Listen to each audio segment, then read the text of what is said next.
Hola, es un placer recibirlos en esta nueva sesión de Derecho en 5 preguntas, conversaciones para la promoción de la cultura jurídica. En esta ocasión tenemos la oportunidad de dar la bienvenida en este espacio al doctor Juan Plutarco Arcos Martínez, director de la Escuela Judicial del Poder Judicial del Estado de Tamaulipas y destacado catedrático de la Facultad de Derecho y Ciencias Sociales Victoria de la Universidad Autónoma de nuestro estado. Muchas gracias por estar aquí, doctor Arcos. Mario, es un honor el que me haya invitado a participar en este programa. Es pues muy gentil en esta invitación y pues estamos muy agradecidos y vamos a tratar de aportar un poquito con las respuestas a los planteamientos que nos realizan. Muchas gracias. Pues bien, sin más que agregar, vamos a Derecho en 5 preguntas. Doctor Arcos, debido a su cargo y de su conocida experiencia en la materia penal, conversaremos con usted de 2 cuestiones que trataremos de abordar en 5 preguntas. En primer término, refirámonos a la escuela judicial que usted dirige. Y ese, conforme al artículo 144 de la Ley Orgánica del Poder Judicial de Tamaulipas, se trata de una institución de educación especializada que tiene como propósito la formación y profesionalización de las y los jueces. En ese contexto, vayamos a nuestra primera pregunta. ¿Podría explicarnos qué es la carrera judicial y por qué es importante en ella la educación continua? Con todo gusto. Mire, dentro de los poderes judiciales, hoy día, una de las funciones administrativas trascendentes que se llevan a cabo es la formación constante de los integrantes de la judicatura. ¿Para qué? Bueno, pues para que se desempeñe la tarea jurisdiccional de la manera más óptima para cumplir con el ideal de impartir justicia de forma completa, pronta e imparcial, que señala pues la Constitución General de la República. Ahora bien, se busca para esos mismos efectos que las personas que formen parte de la judicatura sean los mejores elementos. Ahora bien, una forma de lograrlo pues es precisamente con base en la carrera judicial. ¿Qué implica la carrera judicial? Esta está estrechamente vinculada con el escalafón. Sin embargo, no es lo mismo. Es decir, ¿a qué me refiero cuando señalo el escalafón? Que una persona, pues idealmente debería de iniciar como oficial judicial, posteriormente ser actuario, ser secretario proyectista, secretario de acuerdos, hasta aspirar a los cargos superiores de juez de cuantía menor, juez de primera instancia y, por supuesto, la magistratura. Sin embargo, la carrera judicial no necesariamente significa que la persona tenga que transitar por cada uno de estos cargos, pero sí lo que se requiere es que tenga una experiencia y una formación que lo habilite verdaderamente para desempeñar de forma idónea esa función de impartir justicia. En el caso particular del estado de Tamaulipas, el artículo 81, 82 y 83 de la ley orgánica justamente se refieren a estos aspectos que estamos comentando. Se da preferencia a lo que es propiamente la carrera judicial, es decir, preferentemente los servidores judiciales deben haber iniciado siguiendo ese escalafón conforme al artículo 82, pero el propio artículo 83 señala que si para un cargo en particular no hubiera la persona idónea o se presentara a concursar alguien externo que tenga mejores méritos, pues se le va a admitir. Ahora bien, una forma de fortalecer, de estimular la carrera judicial es a través justamente de la capacitación. Y la capacitación tiene que ser constante.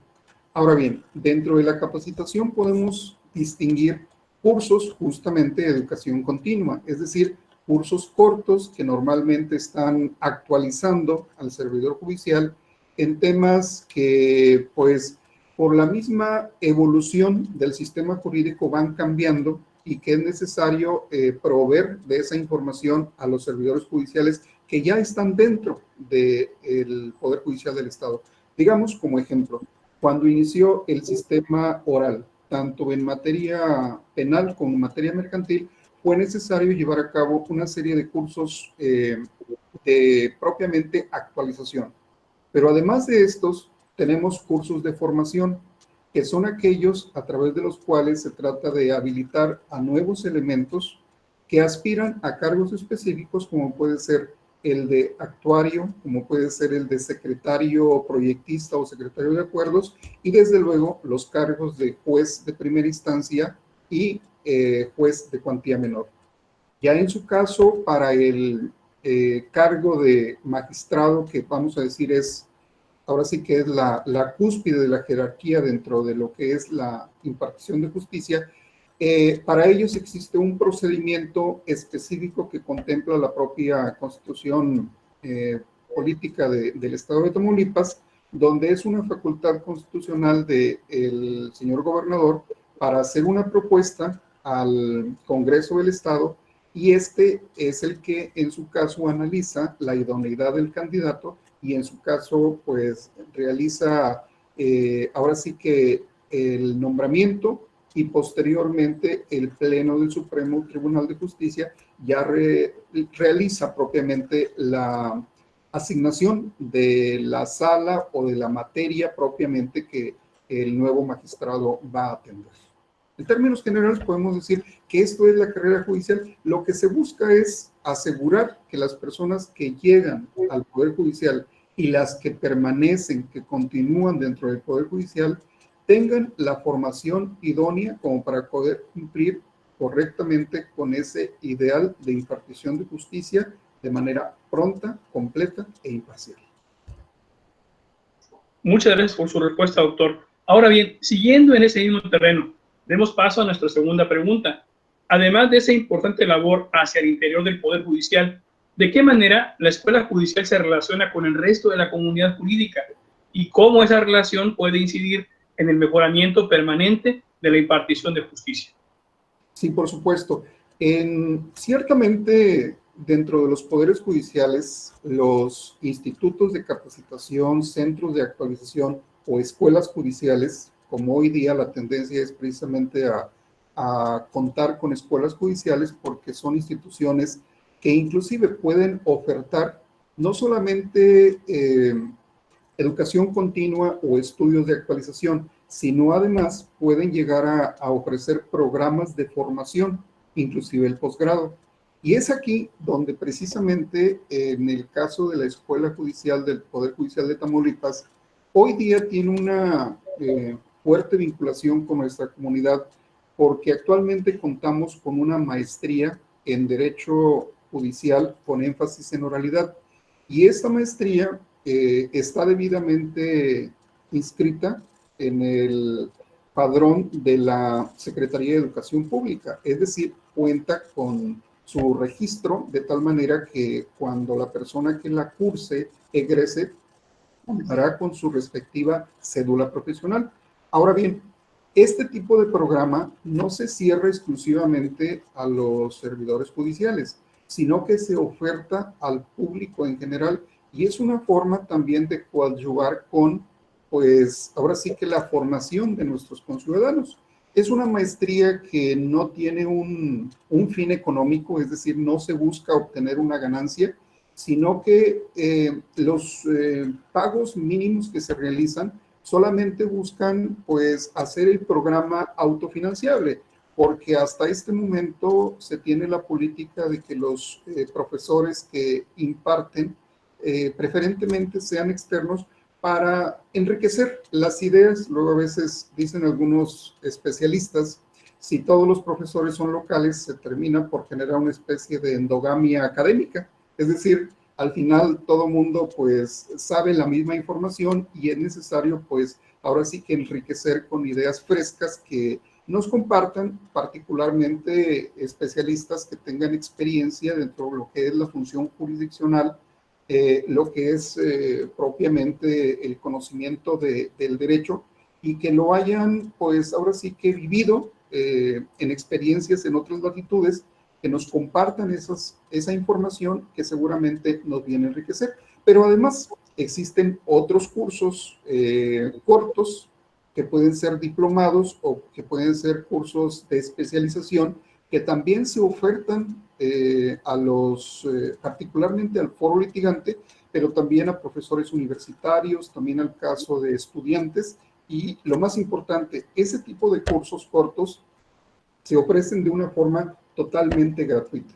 Ahorita, por ejemplo, dada la situación de la contingencia generada por el COVID-19, se están ofertando de forma virtual, es decir, en línea, algunos programas, entre ellos una actualización en materia de oralidad mercantil, y esta se ofrece no solamente a servidores judiciales, sino también a todo aquella persona que desee, ahora sí que llevarla de forma totalmente gratuita, y se estima que esta es una forma pues también de, ahora sí que de coadyuvar con la propia comunidad y pues con el foro litigante, que finalmente, bueno, pues es parte de la comunidad jurídica a la cual nosotros pertenecemos. Claro que sí. Muchas gracias por la explicación, doctor. Ahora bien, como comentamos al inicio, debemos aprovechar la oportunidad de tener en este espacio para que nos comparta su conocimiento y opiniones en algunos temas relevantes de la materia penal. Por lo que hacia allá iremos a partir de nuestra tercera pregunta. Doctor Arcos, desde fines del año pasado ha formado parte de la agenda de justicia el tema de la prisión preventiva y en particular de la prisión preventiva oficiosa. ¿Podría usted explicarnos por qué es importante debatir sobre ese tipo de restricción de la libertad y darnos a conocer su punto de vista al respecto, por favor? Sí, por supuesto. Mire, hoy día definitivamente que la libertad es uno de los derechos fundamentales más importantes, digamos, probablemente el más trascendente hoy día que se encuentra regulado por nuestras normas, dado que la vida se considera un presupuesto y la dignidad, pues en todo caso, paralelamente se protege en la misma jerarquía que en el caso de la libertad. Ahora bien, cuando una persona realiza una conducta delictiva, en algunos casos la propia Constitución establece parámetros para, sin que se haya agotado aún el procedimiento judicial, sin que se haya llegado a una sentencia, poderlo restringir de su libertad. Pero lo ideal es que sea de forma excepcional en los términos respectivamente del artículo 18 constitucional y 19 constitucional, donde precisamente vienen los requisitos de la prisión preventiva justificada. Primeramente nos referiremos a ella, cuando una persona represente peligro para la comunidad, cuando represente peligro para la víctima, para los testigos, que en términos generales se trate de alguien que puede evadirse de la acción de la justicia, que pueda intentar escapar, o bien que vaya a obstruir justamente el procedimiento, pues atemorizando o afectando a los testigos que en su caso podrían llegar a declarar en su contra durante la etapa de juicio. Pero en este caso tiene que demostrarse fehacientemente que realmente esa persona representa estos riesgos para la comunidad, y solamente valorándolos, ponderándolos, el juez dictará la prisión preventiva justificada. Así lo dice la primera parte del párrafo segundo del artículo 19 constitucional. Sin embargo, la parte final establece la llamada prisión preventiva oficiosa, que ha generado pues polémica prácticamente desde la reforma del año 2008. Y que aquí lo discutible es porque, sin necesidad de justificarse, se puede aplicar por parte de un juez al momento de que le pongan a su disposición a una persona detenida, solamente por el hecho de que a éste se le imputen determinados hechos delictivos.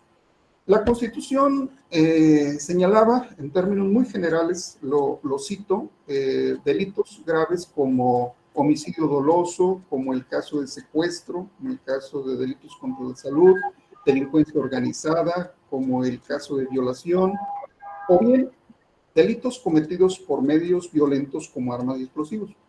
Pero el caso es que justamente el 12 de abril del año 2019, se llevó a cabo la publicación de una reforma a nivel constitucional donde se agregaron prácticamente el mismo número de hechos delictivos, que los que ya aparecían dentro del artículo 19 constitucional. Y aquí aparecen algunos que pareciera que fueran no tan graves, sino en todo caso motivos o razones incluso casi políticas. Por ejemplo, delitos de naturaleza electoral. Otros que podemos decir en términos generales que sí son graves, como el caso de el asalto en carretera de, sobre todo, transportes de carga, pero también vienen delitos que, pues, tienen sus asegúnes, que podría ser el de portación de armas de fuego, que en términos generales no estaba previamente considerado como delito de prisión preventiva oficiosa. Y entonces aquí lo delicado es, la propia Constitución establece el principio de progresividad, es decir, los derechos establecidos en la Constitución no se pueden restringir, en todo caso se pueden ampliar una vez reconocidos en favor del ciudadano. El caso es que ya estaba reconocido en favor del ciudadano en el artículo 19 constitucional un límite para los delitos que eran de prisión preventiva oficiosa. Y entonces, lejos de incrementar esa lista, lo correcto a la luz del principio de progresividad debió haber sido sacar de ese catálogo de delitos, no incrementarlos, porque eso es ampliar la restricción del derecho fundamental de libertad, lo que estimamos que no es correcto. Ahora bien, ¿por qué también se estima que la prisión preventiva oficiosa no es correcta? Porque riñe directamente con un derecho fundamental reconocido por la propia Constitución en el artículo 20, que es la presunción de inocencia. Toda persona contra la cual se inicia un procedimiento judicial se debe de presumir inocente hasta en tanto que el Estado, a través de un órgano específico que es el Ministerio Público, quien tiene la carga de probar la responsabilidad del, pues ya en un momento dado del acusado, ¿sí? En los términos de la fracción quinta del artículo 20 constitucional apartado A, va a ser el Ministerio Público el que le tenga que demostrar que es culpable para que en su caso se le pueda restringir el derecho fundamental de libertad. Eso es lo que implica la presunción de inocencia. Tiene varios, ahora sí que varios tópicos. Tiene que ser un criterio de valoración de prueba, tiene que ser un estándar de prueba y tiene que ser un estándar de trato procesal. Y en consecuencia, si a una persona desde el inicio se le está privando de la libertad en virtud de la prisión preventiva oficiosa, pues no se estaría cumpliendo con estos parámetros de presunción de inocencia como regla de trato procesal, de presunción de inocencia como valoración de prueba y de presunción de inocencia como estándar de prueba.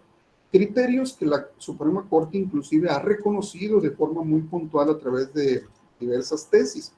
Luego entonces estimamos que la prisión preventiva oficiosa debería de ser en un sistema democrático ser expulsada. Incluso ya la Corte Interamericana de Derechos Humanos ha hecho algunas manifestaciones en cuanto a aquellos países que en números clausus, es decir, de forma cerrada, establecen una lista de delitos en los cuales se aplica prisión preventiva oficiosa, y ya la Corte ha hecho manifestaciones en el sentido de que no es correcto porque vulneran precisamente el derecho fundamental de la libertad. Ahora bien, luego se justifica que dadas las circunstancias difíciles que tenemos en México, en nuestro país, pues ahora sí que se justificaba tener en estos momentos prisión preventiva oficiosa, y en la medida que se avanzara en el combate a la inseguridad y que ahora sí que nuestra situación en cuanto a seguridad y justicia mejorara, se podría en un momento dado prescindir de la prisión preventiva oficiosa. Pero pues el riesgo es que se quede ahí, que se convierta en una regla y que eche por tierra aquella eslogan, podemos decirlo así, que se mencionaba inclusive al momento de establecerse la reforma al sistema de justicia penal en México, donde se establecía que precisamente la prisión preventiva, ya antes considerada en el artículo 18, iba a ser la excepción y no la regla. Podemos decir en términos generales que no estamos de acuerdo con la prisión preventiva oficiosa por todas las razones que acabamos de comentar. Gracias por su respuesta, doctor. Otra cuestión que suscita polémica en la sociedad en general y aún entre la comunidad jurídica es la forma en que a veces opera la justicia penal. En ocasiones, al menos desde la perspectiva de la opinión pública, sucede que en un caso en donde parece evidente la culpabilidad de una persona, son rechazadas por los tribunales ciertas pruebas, lo que implica la posibilidad de que esa persona no sea declarada como culpable. En ese marco, y como nuestra cuarta pregunta, ¿por qué se dan estos escenarios en donde se excluyen algunas pruebas y qué podríamos hacer desde la práctica jurídica para evitar, en su caso, situaciones de impunidad?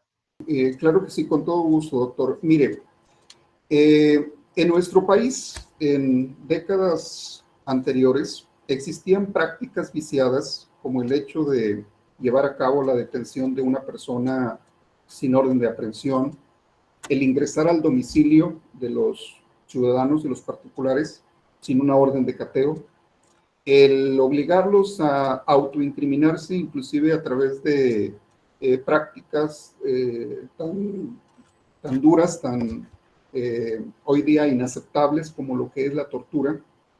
Y este tipo de formas fueron en un momento dado inclusive el único sustento para llevar a proceso a algunos mexicanos, algunos compatriotas, inclusive fueron llegados a ser sentenciados de forma condenatoria a través del único mérito de su propia confesión.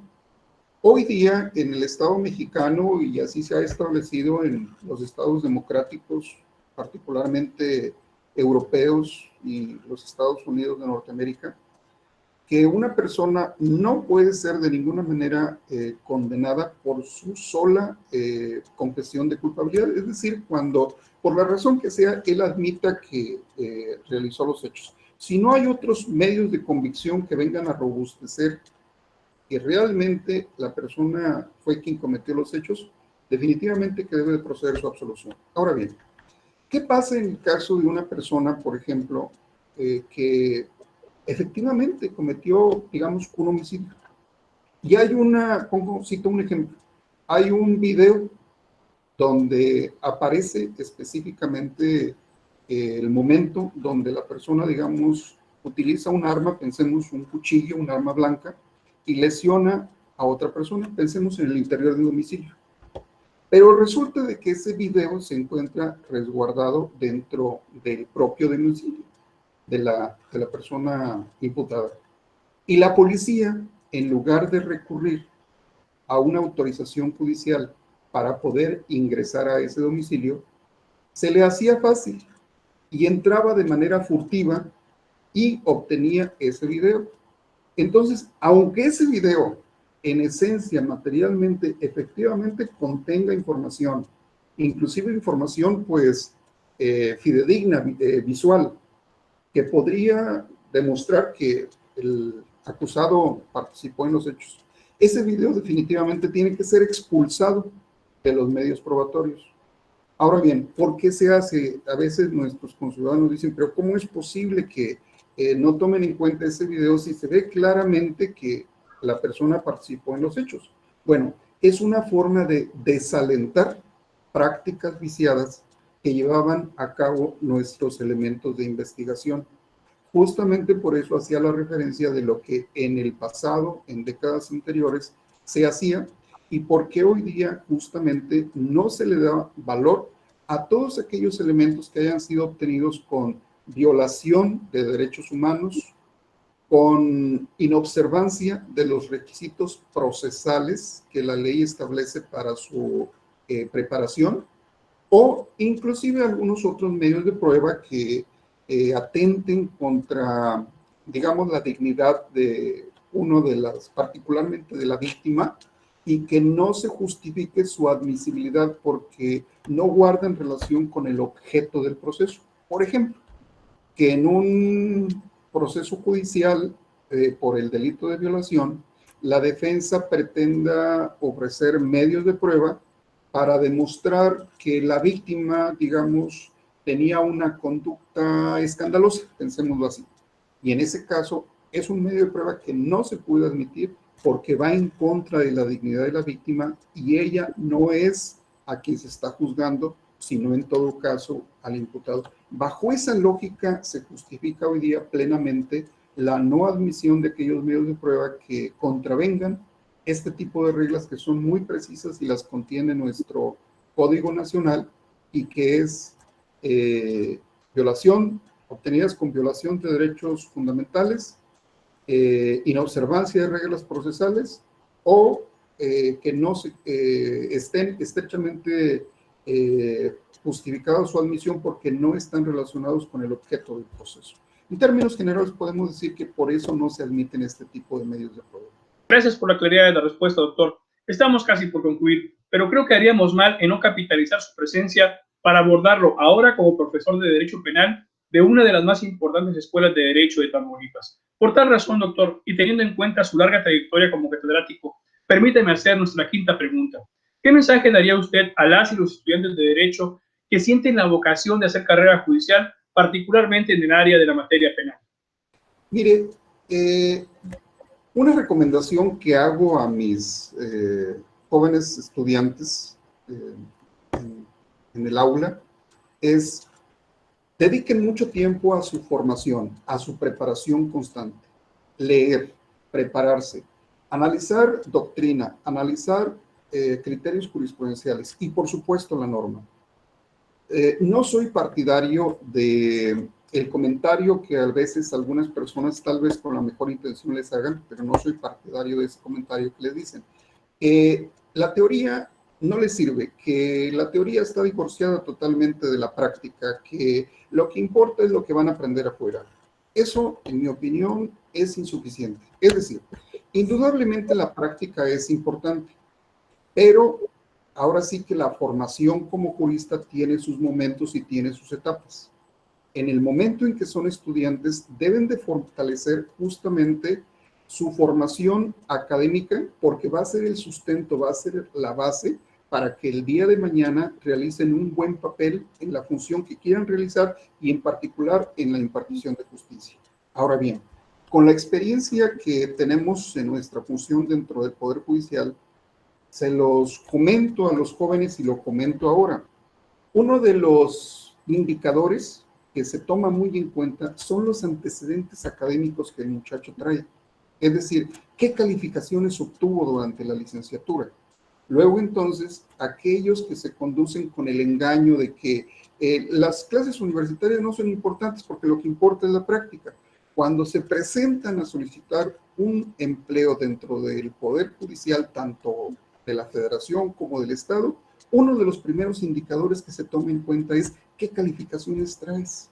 Y si desaprovecharon el tiempo, ahora sí que se le dedicaron un poco al juego, le dedicaron un poco ahora sí, al ahí se va, pues ese promedio negativo les va a afectar en el resto de su vida. Es muy importante su formación y su preparación y una constante actualización en los diferentes temas que forman pues nuestra enciclopedia jurídica. Si tienen la oportunidad de ir a cursos cortos que ofrece hoy día pues tanto el Poder Judicial del Estado, el Instituto de la Judicatura Federal, las Casas de la Cultura Jurídica, adelante. ¿Por qué? Bueno, porque eso va a fortalecer precisamente su formación, que es el basamento para que el día de mañana adquieran una buena práctica. Muchas gracias por cada uno de sus conceptos, doctor Juan Plutarco Arcos Martínez. Ha sido un honor haber contado con su participación y ojalá pronto visite de nuevo este espacio. Contrario, doctor, muchísimas gracias por esta invitación, me ha parecido muy enriquecedora, pues nuestra gratitud por esta gentil invitación. Pues bien, los invitamos a realizar juntos el análisis de todo lo que he comentado en las plataformas electrónicas y las redes sociales que como siempre ponemos a sus órdenes. Muchas gracias por acompañarnos y nos vemos en el siguiente Derecho en 5 Preguntas.